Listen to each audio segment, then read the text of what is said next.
Hello and welcome back to my channel.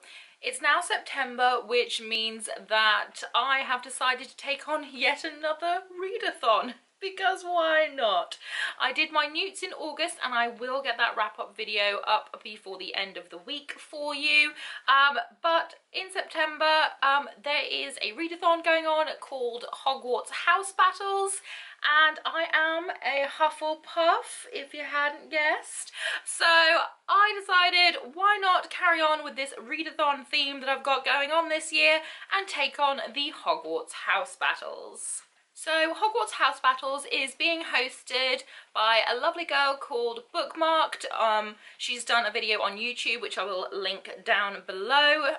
They also have a Twitter page, Hogwarts House Battles, and you had to sign up before September to take part in it, but I'll still leave the link down below and everything. I think you had to sign up before the first to be part of it. I'm pretty sure you did, but anyway, check all the details out on her YouTube channel, as well as Twitter and things. I will leave all the links down below, but I saw it and I was like, yes, I'm gonna take part in this. I'm not ready for the Harry Potter readathon vibes to end.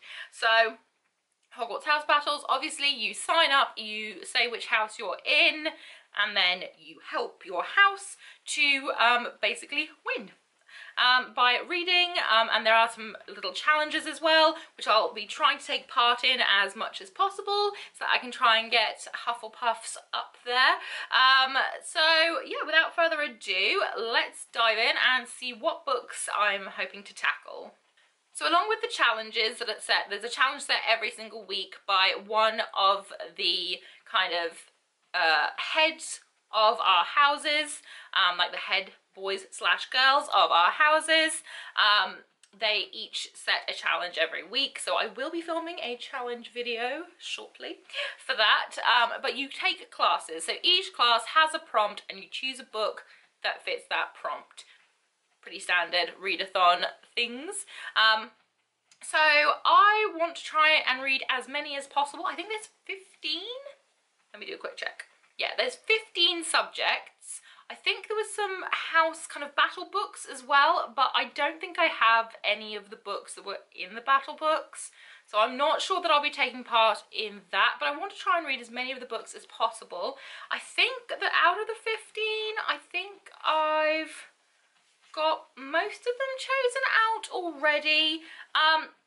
There are a few that I haven't, because either I don't have a book that fits that prompt, or that I think there is one where it asks you to reread a favourite.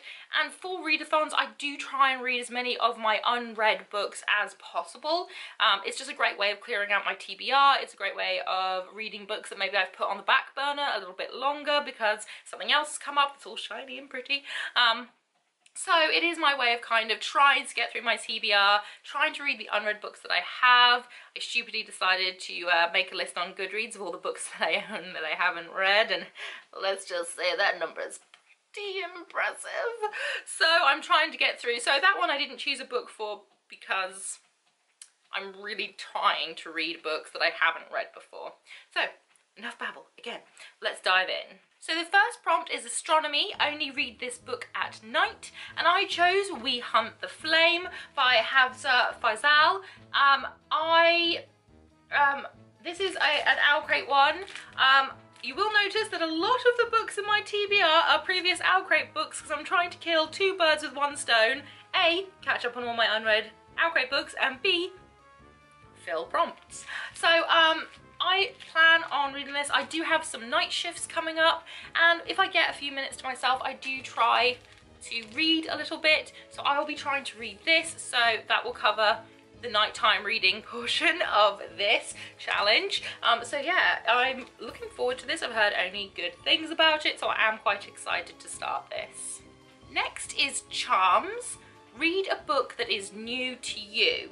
So I have chosen Wicked Saints by Emily A. Duncan. Again, it's an Owl Crate book that I haven't read yet. Again, heard great things about this. I think the sequel is due next year. I have seen it on NetGalley. I have applied for it, so I'm hopeful, I probably won't get chosen, but I'm hopeful that I might get chosen for the sequel so that I can read this and then maybe read the sequel off NetGalley. But yeah, Wicked Saints fills the new to me book. Next is Defense Against the Dark Arts, and you have to read a book that you previously put down. So I'm gonna try and get through Death Prefers Blondes by Caleb Roerig. I don't know what it is about this story. I think I only got a couple, oh, I got up to chapter 12. That's where I've stopped. So I'm going to try and finish this. I don't know what it is about this. Loads of people are raving about it. I just can't get into it. I think there's a lot of stereotypical things that I'm just not, I don't know. Maybe this would be better as like a TV series or a book, or as a movie rather than a book. I don't know,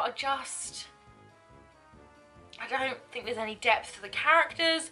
I don't think that their connections are great. I don't know, it just seems like a very shallow book to me and I wasn't getting into it. Maybe I'll have changed my mind. Maybe it was the like frame of mind that I was in, so I will be trying to read this for my Defense Against the Dark Arts. Next up is Flying, and you have to read your most anticipated book.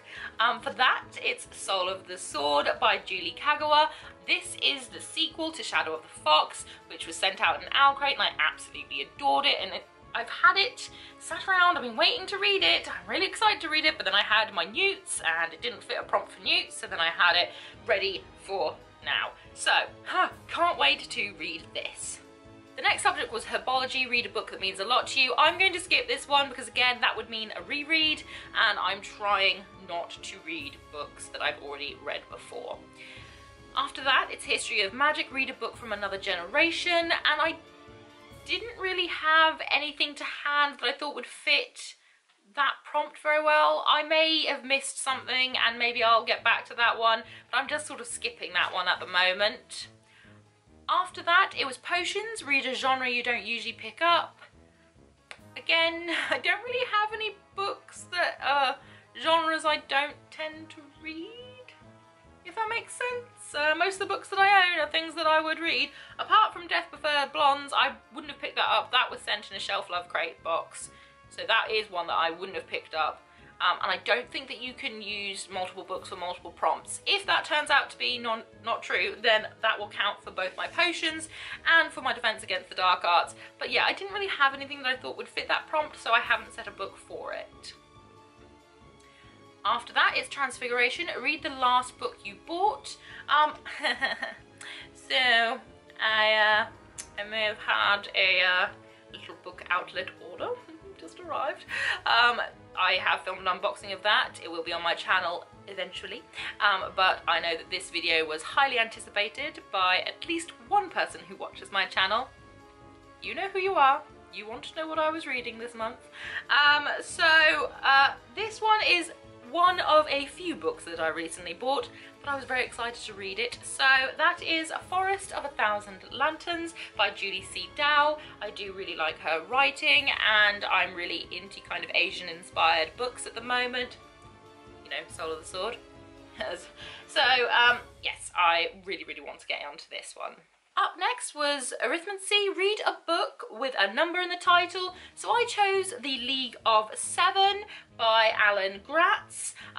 This is a middle grade book. It's the first in a series, but it sounds really cool, and I love anything to do with kind of steampunk and, you know, technology, building things, that sort of thing. So I was very intrigued by this. I think I bought this, yeah, it's a book outlet book. So The League of Seven will cover Arithmancy for me.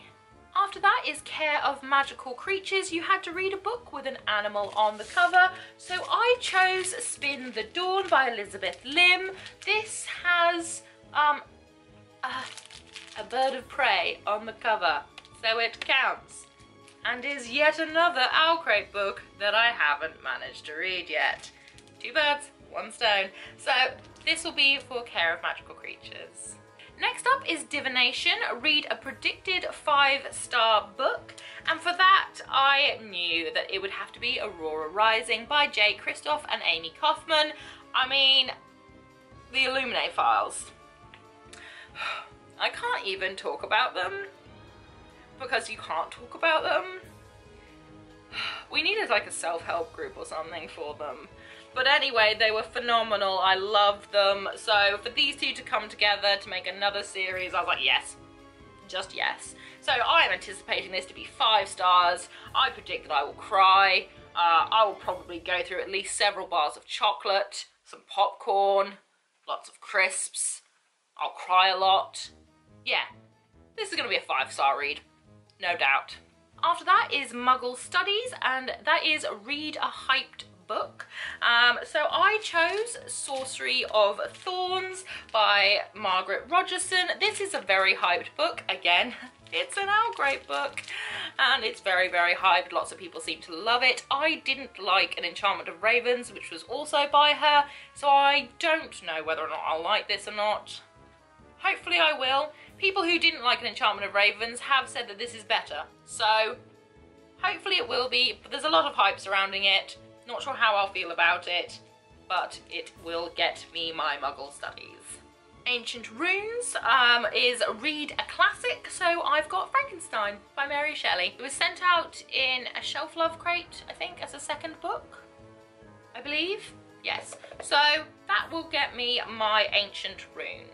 For alchemy, it's read a recommended book, so I chose The Assassin's Blade by Sarah J. Maas. It's like, this series has been recommended to me so much. The whole Throne of Glass series has been recommended over and over again to me, so I'm gonna do it. I'm gonna finally bite the bullet.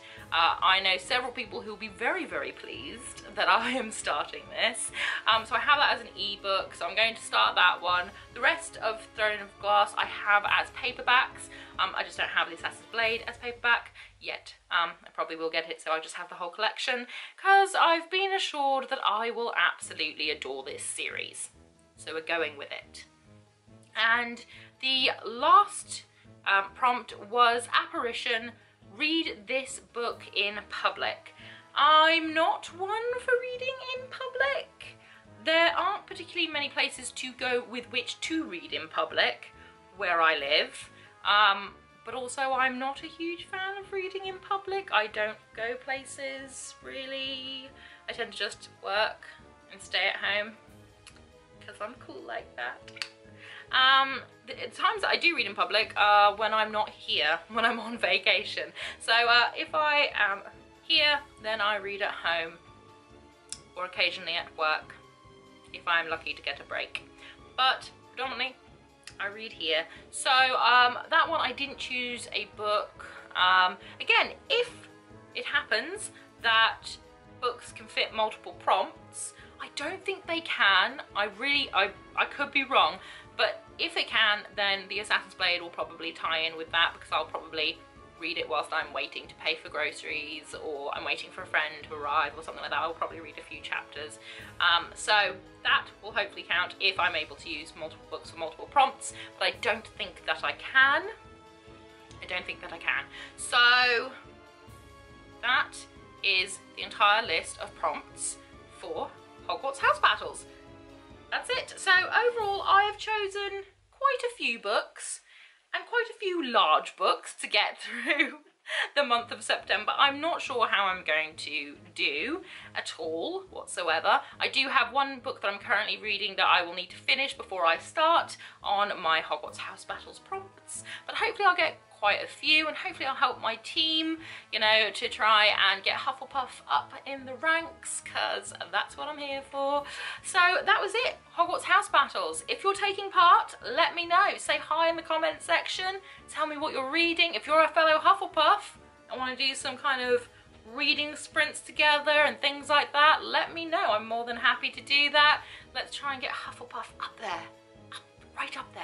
So whatever you're doing for the rest of today, I hope you have a fantastic one ahead of you. Check out this beautiful wand by Ravenwood Inspired. Oof, oof, oof.